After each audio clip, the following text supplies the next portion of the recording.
Hello, everyone. Hopefully this time I'm really here. Sorry about any mix-ups in getting started. This is Marc Sabatella from Mastering MuseScore, and I'm here with the MuseScore Café. So yeah, lately the new problems with YouTube not remembering that I've set this up from week to week and having to reset it up, and I didn't do that this morning. Anyhow, not your problem, my problem. Hopefully people find me, and enough people find me to ask some questions, because that's the whole point of today. This is the first week of the month. It's June 1st, so we are here to do the Ask Me Anything session, and that's what I'm hoping for here, is people to be asking me questions that I can answer. So hopefully you're all finding me live, otherwise I don't have a whole lot to talk about, but we'll have fun anyhow, one way or another. So, as usual, my commercial announcement, check out the pinned link at the top of the page.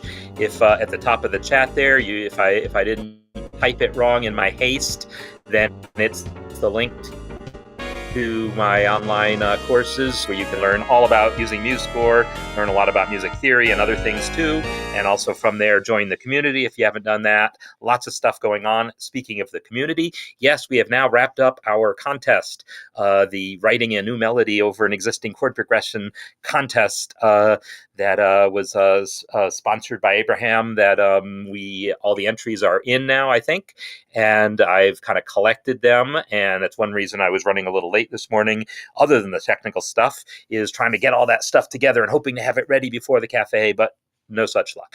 Anyhow, this is where we're at. So I'm going to pop out my chat so I can be looking at that while we start, hopefully, with some questions here. So I'm here at your disposal for questions about MuseScore. And by the way, as far as streaming from the community, yeah, I actually do think that that's the long-term plan for the cafe, to make things like the interview session that I did last week, that we talked to a muted harp player, right?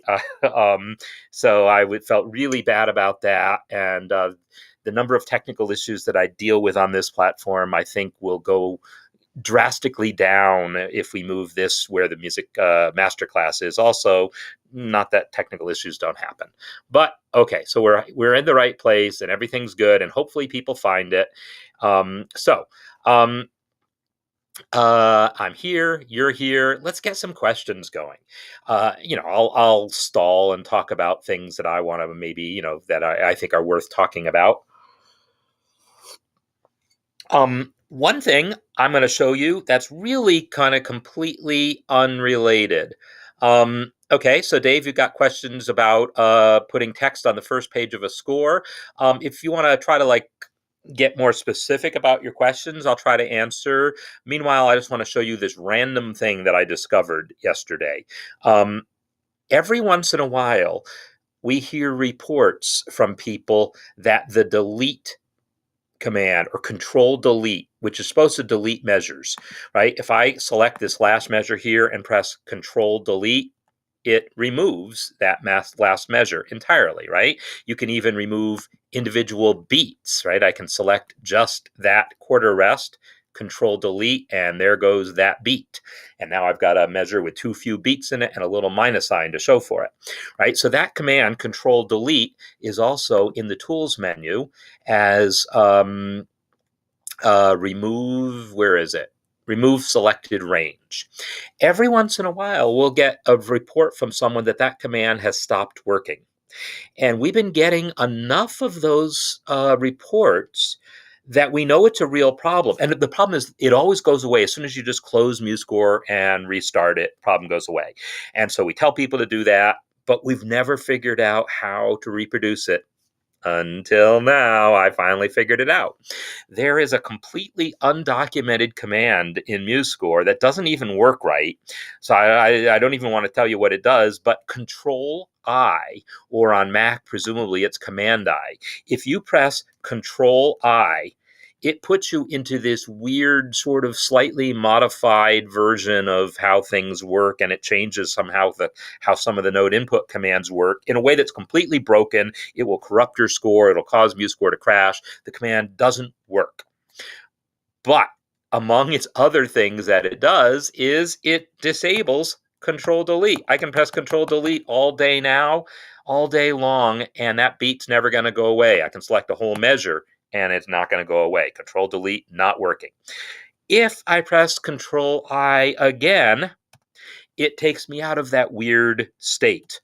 And now Control Delete does its job normally. So if you find yourself in a situation where that command doesn't work, probably it's because you pressed Control I accidentally. That's the command to make text italics while you're in text input mode. So that segues back to Dave's thing about text, so I can talk about that. If I want to take this, actually,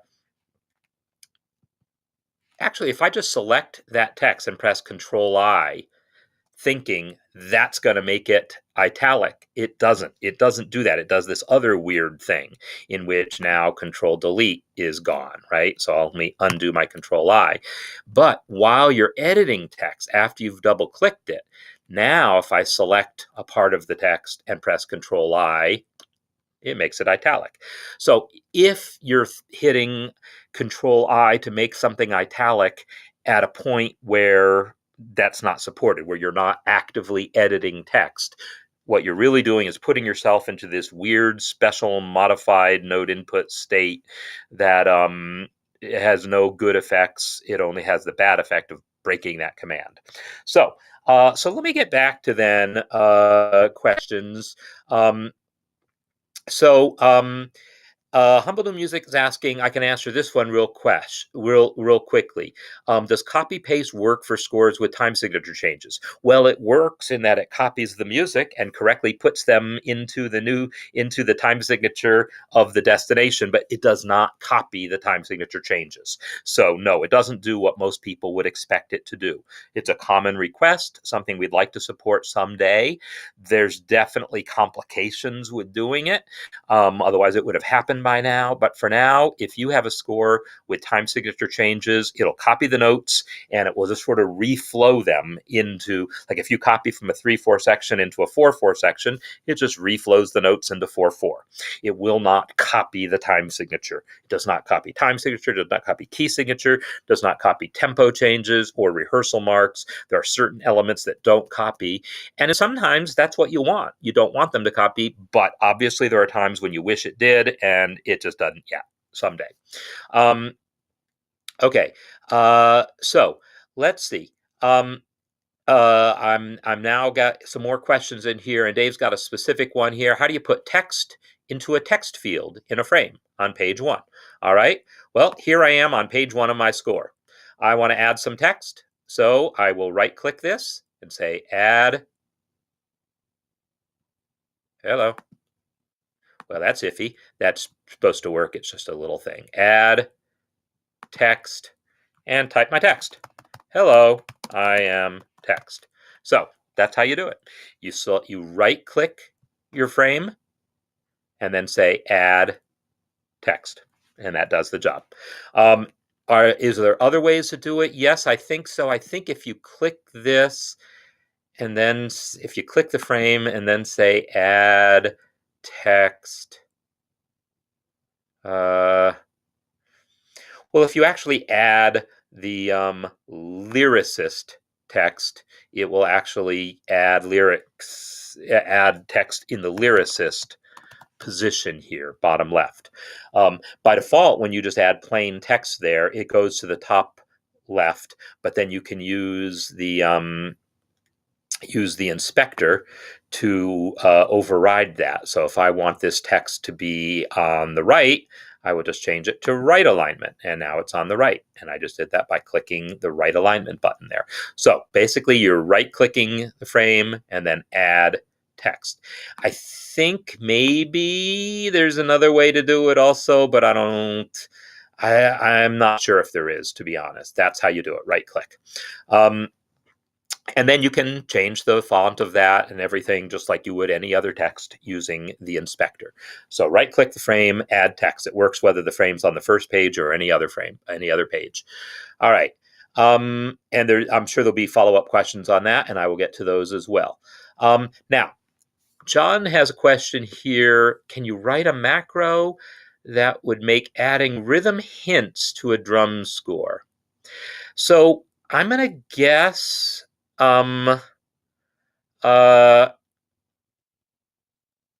okay, so I'm going to ask John if you can describe a little more about rhythm hints, and then I'll tell you what I think you mean. So Dave, as always, if you have a particular score with a particular series of steps that causes problems, post it to the support forum. We need particulars. I can tell you that if I double click that text here and start typing, let's see, double click that text. Now that's a little bit of a problem because right now that made me select the frame. So I hit escape and try again. Double click the text and I'm going to type text, and I type a lot of text and not a problem. Hit enter to get to another line, more text. I have never encountered any problems entering as much text into a text element as you want. You could type forever. It'll fill up the entire page if you want. In fact, I've created hundreds of pages of handouts that have pages full of text. It definitely works. So as always, if you have a particular score with a particular text element and a particular series of steps that isn't working for you, just post it to the support forum. We'll have it straightened out in a jiffy. All right. So, John, so yes, this is true.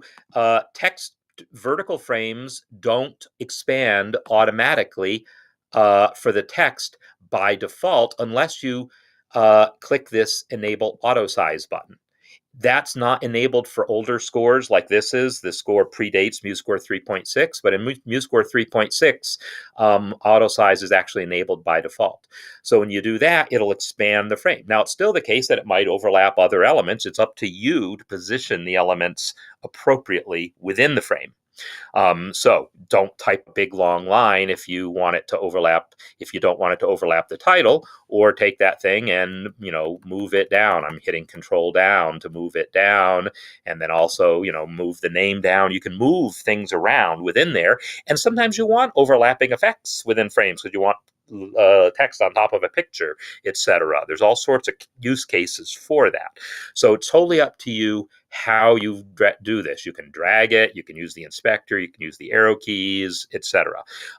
And for that matter, I use the auto size, but you can also manually drag this frame to size things, and that way it also accounts for your manual adjustments.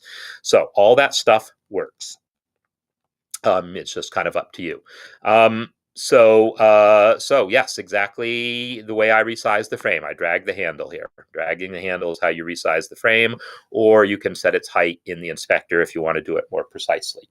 So yes, Dave, absolutely, you can create whatever layout you want. If you want the composer name over here, you do it. It's up to you to position things. I told MuseScore to put that text on the right.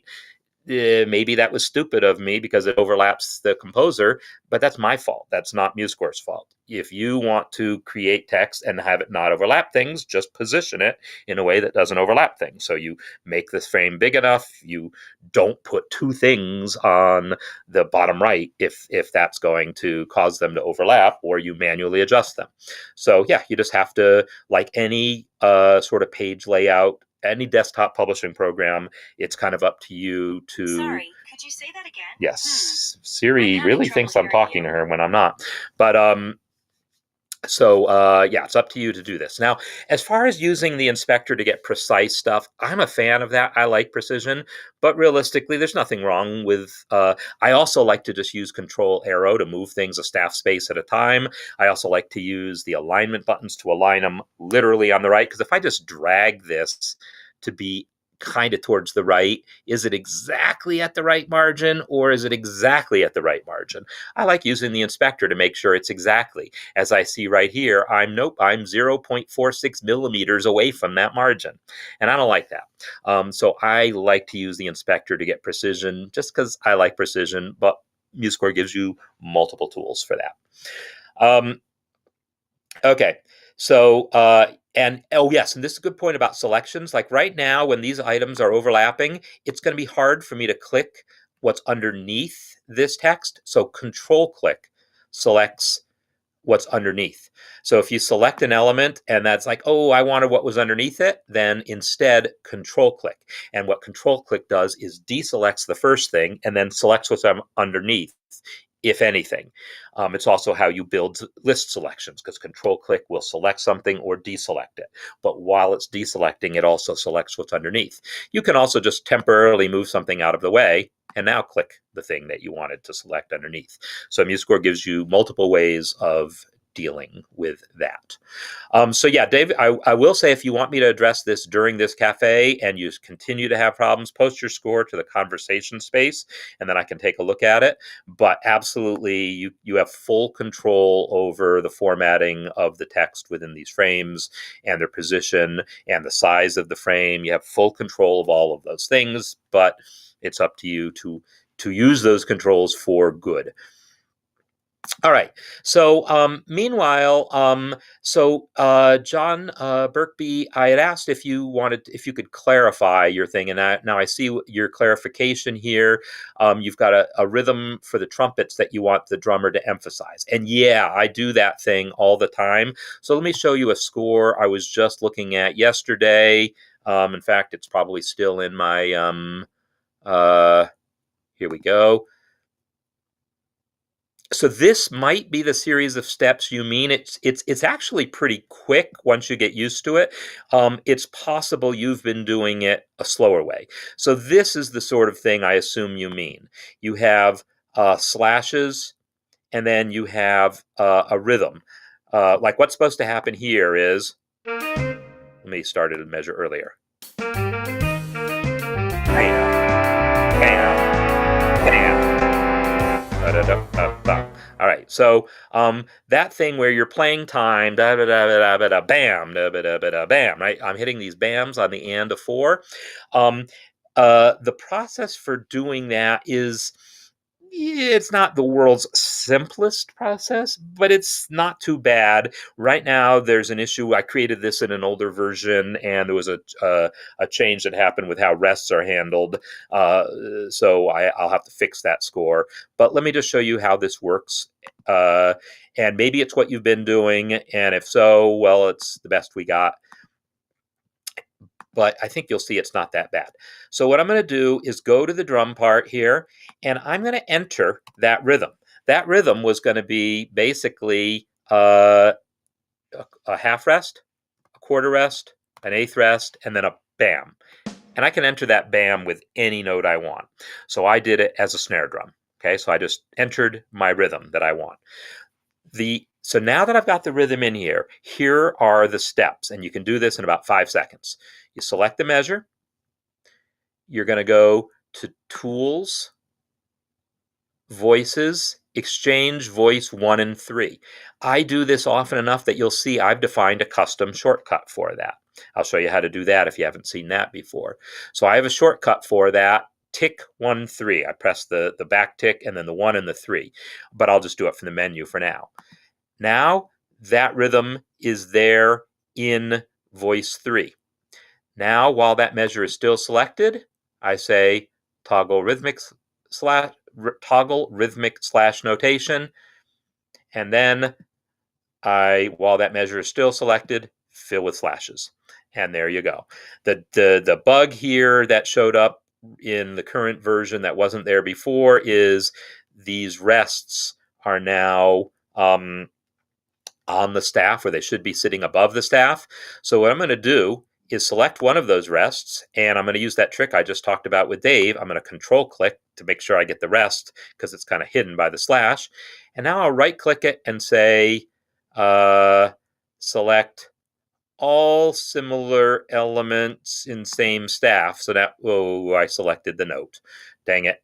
I'm just going to control click these rests because it's going to be easier. There we go. And then this guy. And I'm just going to use the inspector to move them up.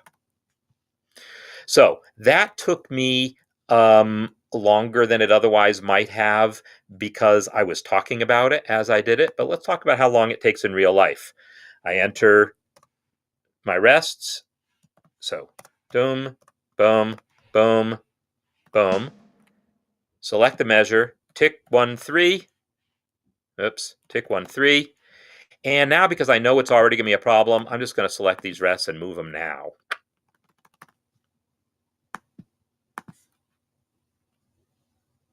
Is that going to be enough? Nope, that's not going to be enough. I already know that, but we're going to find out. And now I'm going to select this and say Tools, Toggle, Tools, Fill. Boom. And yes, that wasn't enough to move them. I know from before that it's actually, I need to not select this guy. It's got to be -3. So yeah, it just takes a few seconds to do that, and you can do as many measures at once as you want. So usually what I do is get the rhythms right. I don't bother entering the slashes until I'm done with all the rest of the stuff, and then I can do that all in one fell swoop.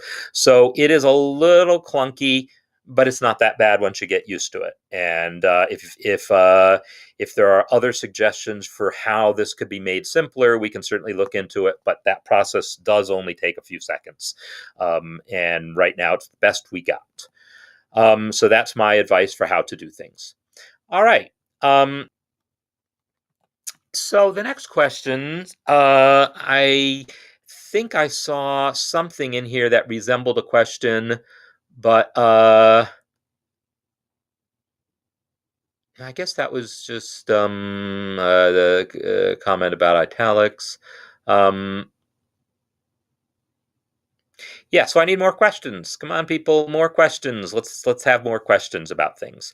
So that process about fixing things, let me keep trying that and see if I can fine-tune the process a little bit more as far as those rests go. Here's what I'm going to do now. I'm going to try entering some different rhythms. I'll enter that same rhythm, and then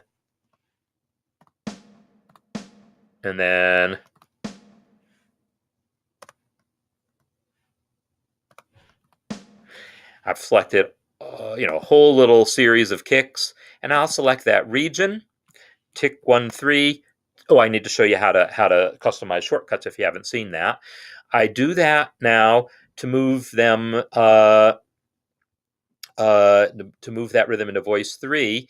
And now what I think I'm going to try is I'm going to right click this rest here and say select more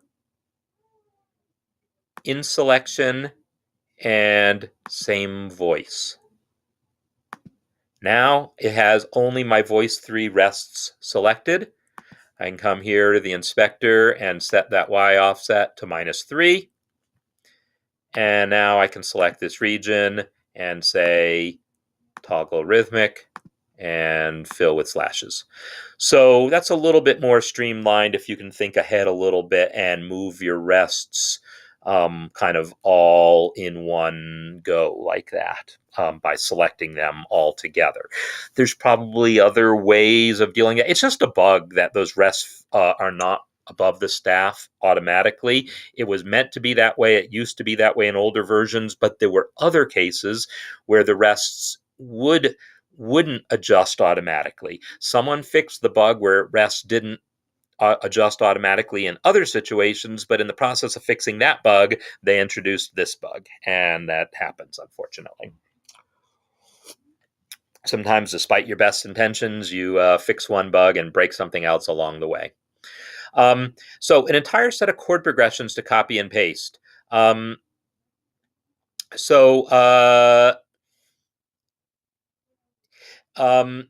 before I leave this thing, so John, yeah, okay. So if you're already doing it this way, that's the best I have for you. We don't have a macro facility. There is, however, a plugin facility. So if you're comfortable writing some code, you could automate all those steps by writing code for it.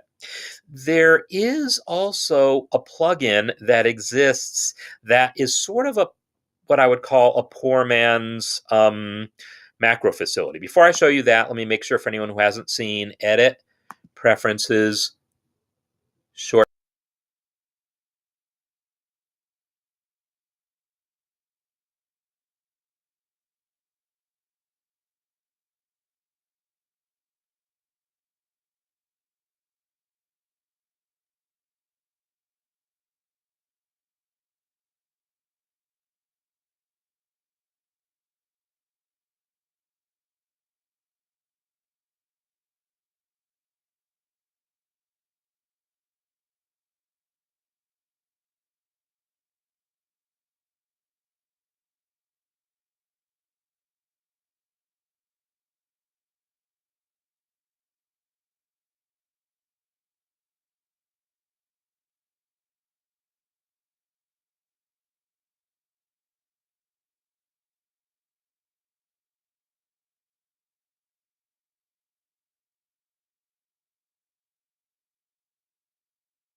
So I am talking again now, and the question is, do we have any better of a sound? And let me try, before I resort to reboot, I'm going to try just closing and reopening this window.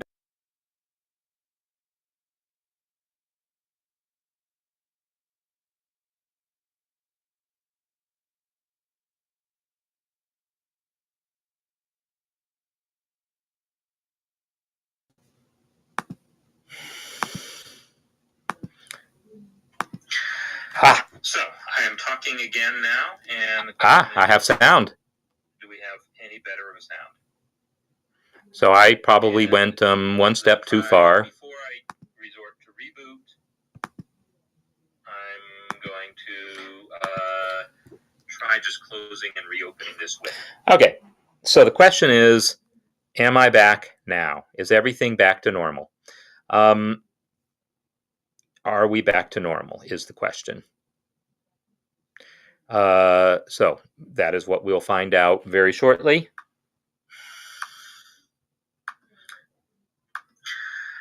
So I am talking again now, and I have sound. Do we have any better sound? Probably went one step too far. And I hear the feedback. Are we still hearing feedback now is the question. Okay. So the question is, that might be just because I'm hearing it from my phone, actually. That was just while I was testing. So I think maybe I'm back. I think I'm better. And so infinity screen is totally normal because I'm looking at my control panel here, and that's what you're going to see. So I think we're good. So I'm not sure how much you all missed, but what I was showing was edit, preferences, shortcuts, and I was showing this whole process here of entering, of how to customize shortcuts. So you could go to toggle rhythmic. Let me type slash in here, slash, and now, oops, what did I do? Who knows what I did? I just hit enter. Go back to preferences, and I typed slash in here, and those are my two slash commands, and I could go to fill with slashes, define, and make a shortcut for that. I could have it be shift slash, which is basically question mark, and now that's my shortcut. Now shift slash will now serve as my shortcut for fill with slashes. Right? So anyhow, that's a convenient thing to be able to define shortcuts if you haven't seen that before. So are you still hearing echo? Yeah, I think the echo was only because I had the sound on my phone while we were debugging problems, and once I turned the sound off on the phone, I think everything became good. So hopefully at this point you're seeing and hearing everything good. It seems that way to me, and again, I apologize. So let's come back to, so what I was going to say is there is a plugin that it lets you, let me just go to the plugin menu so you can see where that is. If I come to MuseScore.org, I've never used this plugin, but I do know it exists. So if you go to download plugins, and you have to have experimented with how to download plugins because that's its own topic that I did a whole session on. But Action, I think it's called. Action Chain to Shortcut. This particular plugin, I will put the link in the chat. This particular shortcut plugin lets you create essentially a macro. You enter actions you want to do one after another, and then type what shortcut you want to do that. And so if you know the names of your commands, like toggle slash notation, etc., it will do that. And so you can combine a number of actions that can be all run together if you can get real specific about what that sequence is. And the documentation for how to do that, it's not a simple process, but it's a possible process. So if you're really feeling adventurous, by all means, check out this plugin. So now I want to see what else I missed, because I know I saw another question that was unrelated to any of this. So let's see. Humble New Music had asked about copying chord progressions, and yes, absolutely. And let me just see, because some of these questions probably got answered. Y'all probably answered a little bit. So let me show you how to copy a chord progression. I'm going to come back to my MuseScore Café theme, and I'm going to copy the chord progression from the guitar staff. So I'm just going to right-click that and then say select all similar elements and same staff. Now all the chord symbols on the guitar staff are selected. Control C to copy. And now I can go to my new score here and select a measure and paste. And bam, there are all my chords. So no selection filter involved. Just make sure you copy, you select just the chord symbols. And lots of ways of selecting just chord symbols. I just did one of them. Select all similar on same staff, but you could also click one chord symbol, shift click another to select all the chord symbols in that range. Lots of ways of doing selections. So once you've selected them, Control C to copy, and then click your destination, Control V to paste. As simple as that. I also saw a real easy question about adding a title page. Yeah, this score doesn't have a title page, so just say add text title. And now you have a frame for your title. What it really did was the same thing. Let me undo that. It really just did the same thing as if I selected this measure and then came over to the Frames and Measures palette and then said Insert Vertical Frame, and then I right-clicked that frame and said Add Title. Does the exact same thing. It just does it in one step. So now I've got my title in here. If you want it to be a whole page unto itself, that's fine. Select the frame and add a page break, and now it's a whole page unto itself. And you might also want to resize that frame to be bigger so that it's easier to think about how you're placing things within it. So that's how you would create a title page at any point. I also saw, can you mark a space so that reformatting is simpler? Now that I don't understand what you mean by, Dave, so you might have to, okay, if you have to move some other text, then edit it. Oh, I see what you mean. Well, this is why I like the inspector. If you move the text by using and actually, instead of that, I might just use the inspector to go up 1, 2. I'm just going to 1, 2, 3, 4, 5, 6, 7, 8, 9. Oh, I'm moving it too small. I'm going to use Control Arrow, and then I just Control Arrow back to the same place. So normally, this is why I don't like manual adjustments, because I like things to be precise. So I'd much rather get the style setting the way I want, and then all I have to do is hit the reset button, and then the reset button take back. So where possible, you want to make everything have its own style setting so that all you have to do to put it back where it belongs is hit the style. So generally speaking, that's what I might want to do, but failing that, then you could just notice, well, what was the X and Y offset before, and just restore them afterwards if you've got so many text elements that you can't use styles to do it. But you would have to create a lot of different text elements to have a situation where you couldn't use a style, because MuseScore has a lot of predefined styles and 12 user-defined styles that you can define. So you could put a style setting for every single piece of text. So like if you, coming back to my MuseScore Café here, if this text was like, oh, this is what I want to now be the style setting, what I could do is say, oh, I could just make that be the frame text style. So all I have to do now is hit these set as style buttons, set as style, and now the next time if I now move this thing, all I got to do is reset it, and it goes right back because I used the frame text style. And then if, oh, but you want to add another text and have it be another style, I could right click. Sorry, you have to actually right click the frame. That's the problem I'm missing. I'm sometimes right clicking the text. Right click the frame, add. It's being finicky. Add text, and it's going to use that same frame text style, therefore place it in the same place by default, but all I got to do is change it to one of these user styles, user 1. And now I can place that wherever I want and make that be the style. And now if I move that guy, reset puts it back there. So styles are super powerful for this kind of thing. Okay.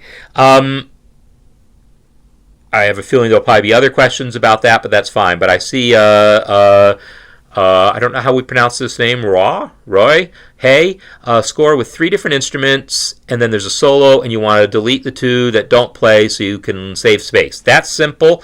So let me make sure that someone hasn't answered it. Well, whether someone's answered it or not, I'm going to show because so I can demonstrate it. So we've got a score, and we're going to make it for a flute, an oboe, and a bassoon. And we're going to enter some notes. And I'll just copy those notes to the oboe, copy them to the bassoon. And then there's going to be a passage where only the oboe plays. And so now you've got this score that starts off with all the instruments playing, but eventually it's only the oboe playing. And we want to have the flute and the bassoon go away. So what we're going to do is Format, Style, and now here on the main score page, hide empty staves within systems.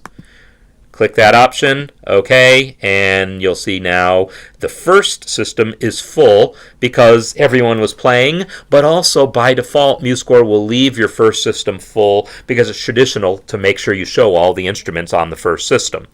But after that, any system where an instrument doesn't play, it won't show. If you decide, like right now, let me delete the bassoon. Let's say the bassoon just doesn't play at all. As you see, it's still showing the bassoon because by default, MuseScore shows all instruments on the first system. But if you don't want that, go back to Format, Style, and this time uncheck this option that says Don't Hide Empty Staves in First System. And now the bassoon goes away even on the first system. So that's how you do that. Okay. Again, I'm going to try to catch up now and go through all the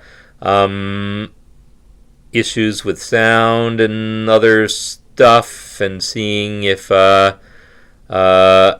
3 instruments again. Okay, hide empty staves. There you go. Insert a pickup measure. Yeah, and this one comes up pretty often. Great. So let me show that. Let's say I want a pickup measure here. What I'll do is I'll insert the measure, and the command for that is just insert. So I press the insert key, which on my computer is some special shortcut. I don't have a physical insert key. It's actually if I hit FN plus delete.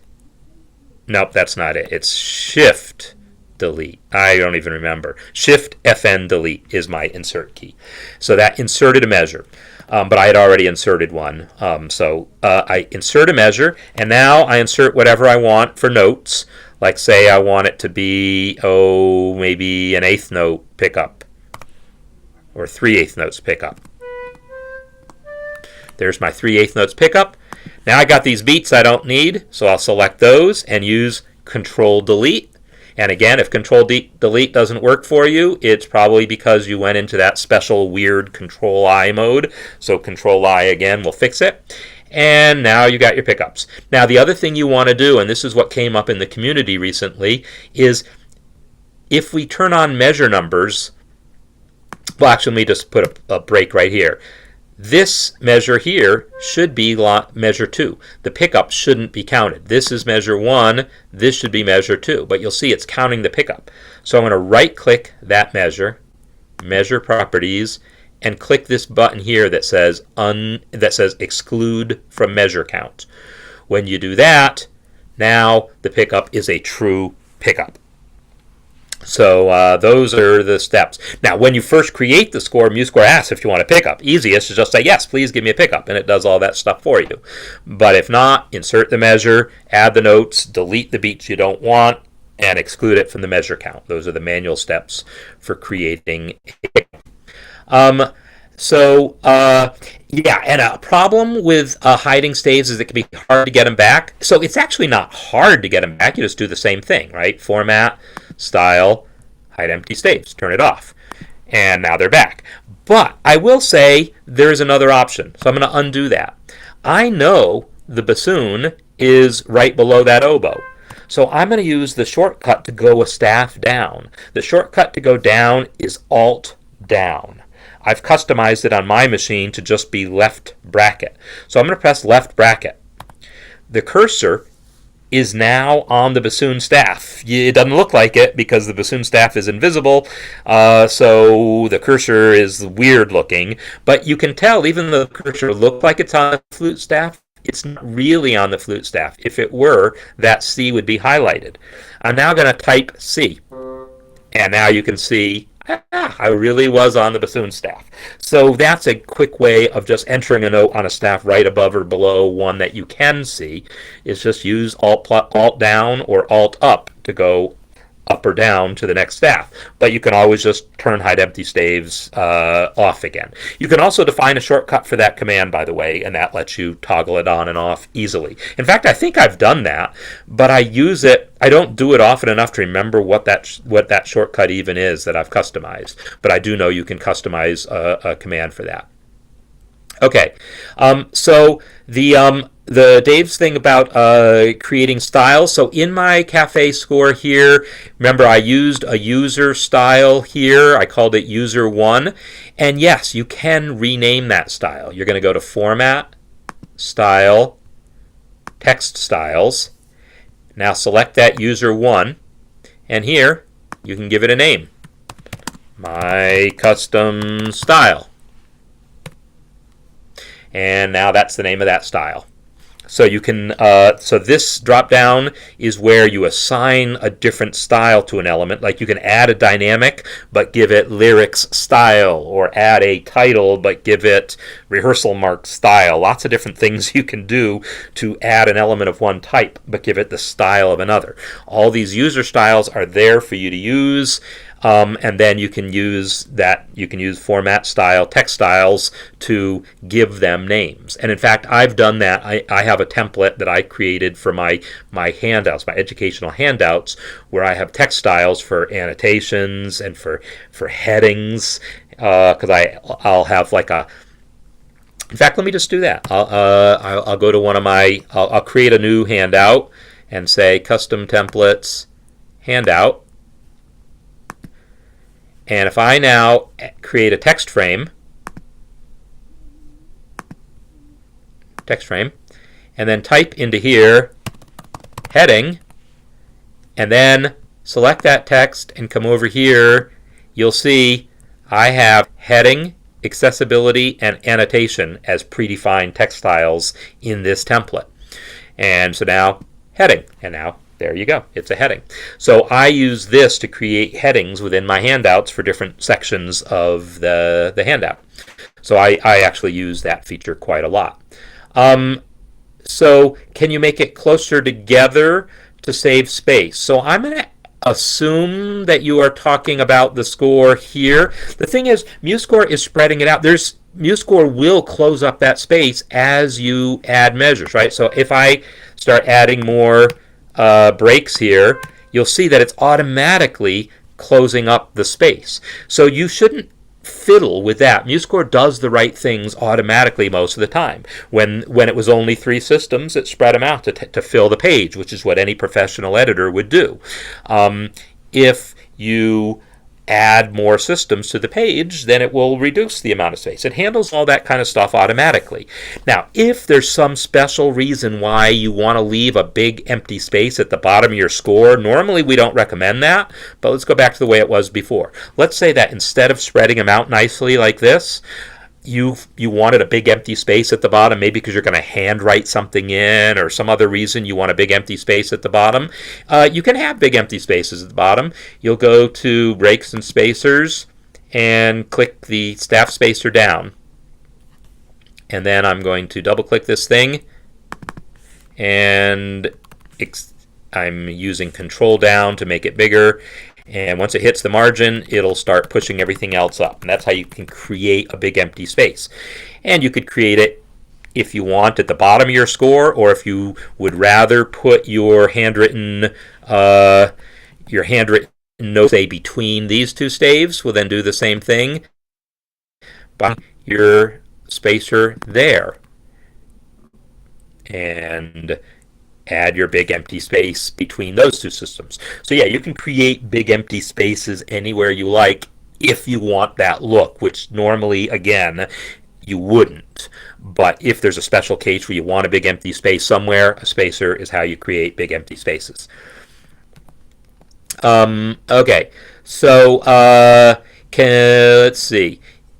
Easiest way to get back to hidden staves. So yeah, that's I just answered that. Problem with using format styles is current bar may go pages further on. So I'm not sure I understand that question, Dave. So you might want to explain that one more. This arrow is only. This is the same as like the break icons. They're gray on screen, so you can see them. So you can click them and delete them if you want, and then I'll undo that. But they won't print. It's just there so that you can access it, and it won't print. It won't export PDF. It's just there for your convenience, so that later on you can easily edit it. If you don't want to see these are called unprintable items. Then go to View and turn off where it says Show Unprintable. And now the unprintable items like that line break and like that spacer will disappear. You'll also see there's Show Invisible, right? That controls whether items that you explicitly make invisible by pressing V. The Show Invisible command will toggle those, whether those display or not. But none of that stuff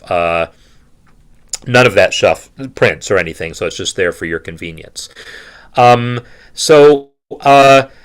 Can you free line draw onto the score? No, we don't have any drawing tools. That's something I'd love to see someday. But what you can do is use your favorite drawing tool and then import it add it as a what's the word I'm looking for? As an image. So I'm going to use Google Drawing because I've used Google Drawing enough. Oh, I guess I didn't do what I meant to do. Let's try just coming down here and say draw. Google Drawings right here.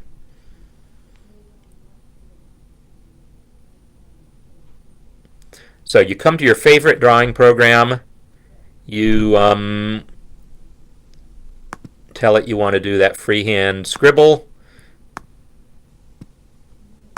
And I don't actually know how to work the freehand scribble. I've never actually used it. Looks like it's a series of lines. It doesn't track that. Oh, no, there we go. Okay, scribble. So there's my image, right? So now what I can do is select all. Actually, I think I need to make this an actual image. So what I'm going to do for now is just make a screenshot of it. There's better ways of doing this. But once you have it as an actual image, capture it, and now come over to MuseScore and select something in the score and paste. And there's your scribble, right? Now in this case I did a screenshot so it's showing you the background and everything. You'd have to be more clever. Hopefully your drawing tool has a way to just copy the image to, is it under the edit menu? What happens if I just try that? Copy. I wonder if I say select all, copy, and then try pasting that. No, that only copies within Google Drawing. So your drawing program would have to have a way of actually copying that to the clipboard. So yeah, you'd want to learn a drawing program well enough to be able to work with it. Okay, so Dave, you've got a score with 50 instruments and a lot of pages. So, going up and down,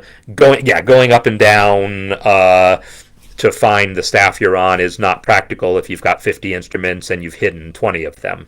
It's only for cases like this where you've got like one hidden staff and you know exactly where it is. Otherwise, it's better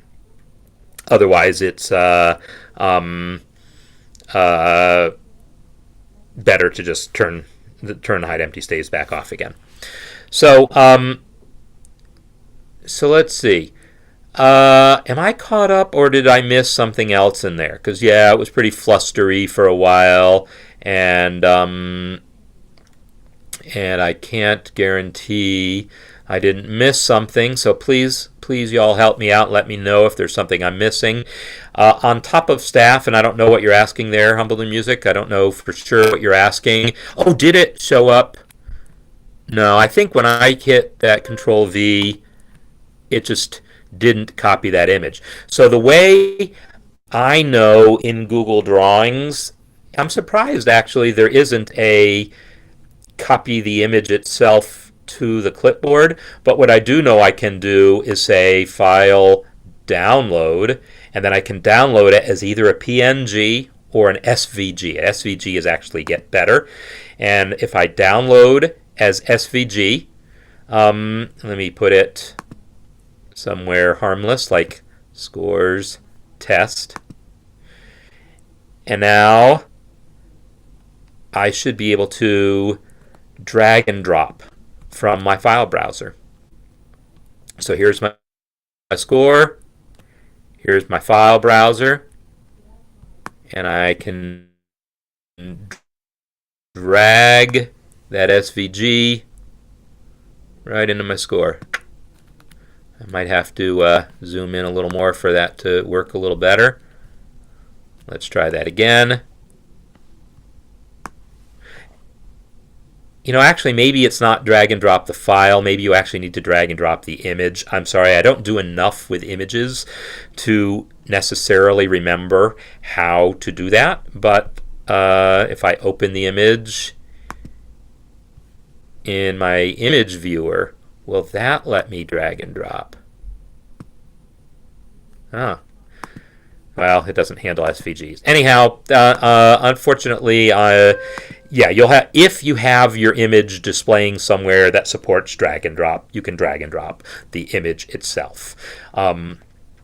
So that's yeah, I guess you can't drag the file, but you can drag and drop the image I wonder if Google Drawing supports drag and drop. Now there's a question. Can I just... It looks like not. But yeah, so you would need to find a program. Oops, now I'm in that mode. So yeah, you'd have to find a program that drag and drop to get that to work. But assuming you have a drawing program you're comfortable with and know how to work, that's how you can do things. So will an image overlay the music? So let me I see some other questions here that I think I can answer pretty easily. Swing question above. Swing question. So I don't know what swing question you mean. Can someone remind me of what the swing question is?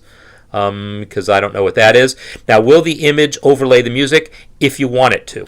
So like right here, here's my image, and you'll see that right now it is sitting on top of the music. However, the stacking order here, I'm going to start lowering that, and as I lower it, you'll see it'll start gradually disappearing behind other things. Like now it just disappeared behind the rests. And right, so you're in control with stacking order of whether it's on top of the rests or the staff line or the bar lines, etc. So the stacking order of elements controls what's drawn in front of what. Also, though, if the image has a transparent background, then that transparent background is supported. MuseScore knows about transparent things, so that's a possibility also. Now, you can also get images from within MuseScore, and I just use screenshots all the time. I'll just create a screenshot using my computer's built-in screenshot tool to capture a screenshot and then come over here and paste it. And that's a nice quick way of making what we call osseas, where they have just if you have like an alternate way you want some measure played, enter that somewhere else, take a screenshot of it, and then just paste it. So that's a nice, quick and easy way of creating those. You can also use hide empty staves. There's other methods of doing it. So there was another question. So I assume if I keep going up, I'll find the swing one. But Marla is asking about aligning elements. The way you align elements is by doing it precisely using the inspector. Adding a grid is not very precise because now you're eyeballing it still. You're just eyeballing it with a little help. The way to get precision alignment is always using the inspector. So for instance, if I have a text here and then another text here, and then say this C goes up an octave and those texts aren't aligned anymore, but you want them aligned, just select them both. And then come here to the inspector and start decreasing. Oh, I'm doing the X offset. Sorry, I meant Y offset. I'm decreasing that Y offset, and you'll notice it's bringing this text up, and then once it brings it up to the level of the other, now they're going to move together. That's the precise way to get alignment that doesn't require eyeballing things and dragging and having things off by a little bit. So the use of the inspector is really good for aligning things. Most things in MuseScore that are supposed to be aligned, MuseScore aligns by default, like pedal markings, piano pedal markings, voltas, dynamics and hairpins align by default. Lots of things align by default already. I just dragged those two, by the way. Dave, no, there's no current plans for text improvements in MuseScore 4, but yes, certainly it's something that we would all like to see someday. So Jerome, I'm still looking for the swing question. I'm still scrolling. Is it your question am I looking for, or did someone else ask it, is the question. Swing.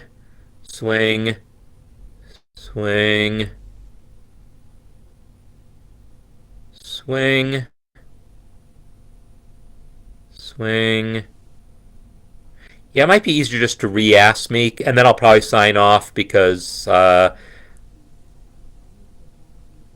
been going a long time, and yeah, we had some glitches along the way.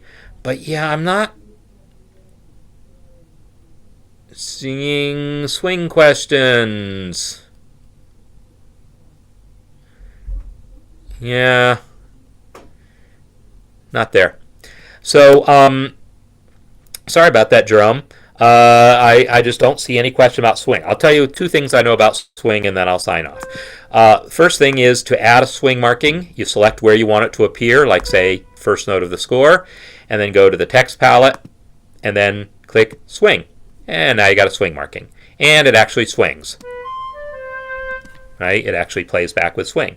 If you then want it to return to straight later, click where it says more, and then straight. And now there's straight marking. So that's how you add swing markings to your score. Some people, if you're like writing for beginners or writing for children, sometimes you often will write a little indicator of an approximation of swing that uses triplets. That's an image. So you could, in the MuseScore handbook, you'll find an image you can copy and paste. But I've actually done that with text as well, and I demonstrated that in a cafe episode once. But here is that image. So if I click this here and then click this, you'll see I get this little sort of swing approximation text that you can add to a score. And this is actually just text. It's not an image. These are individual letters. Like you'll see, right, that eighth note was an actual character. And those characters all exist on the special characters palette. So while you're editing text, press F2, and then go to where it says musical symbols, and then it's under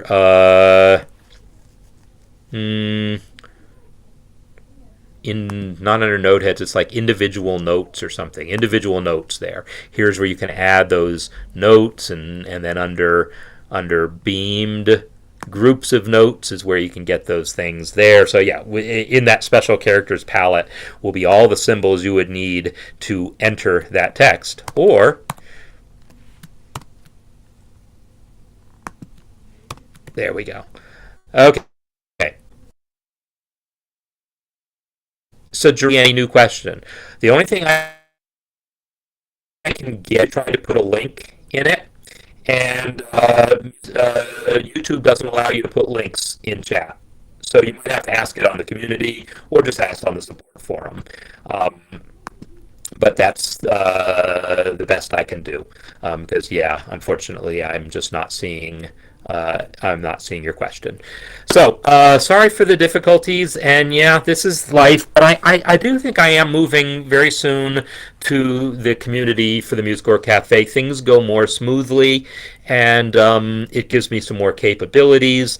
So I'll let you know when that goes into effect. We'll make sure that everyone gets notification. I'll have it in the newsletter and everything. But thanks for bearing with me here through all the weirdness. Let me play some music for you. And thanks everyone for being here, for bearing with me, for all the questions. And as usual, I got to just sort of talk quickly and cover a lot of stuff in a short amount of time. I mean, it was a long amount of time, but each question, hopefully I gave you a nice, reasonably concise, here's how to do this thing, and then you can go back and watch it and slow down. Oh, now I see what he really did. So next week, new topic. I've got a few submissions for ideas. I'm always listening for more ideas, so feel free to be making suggestions. Go to the conversation area in the community is the best place to make them. And if you go to the conversation area and suggest things you'd like to see me cover as a topic in a future cafe, I'm always happy to do so.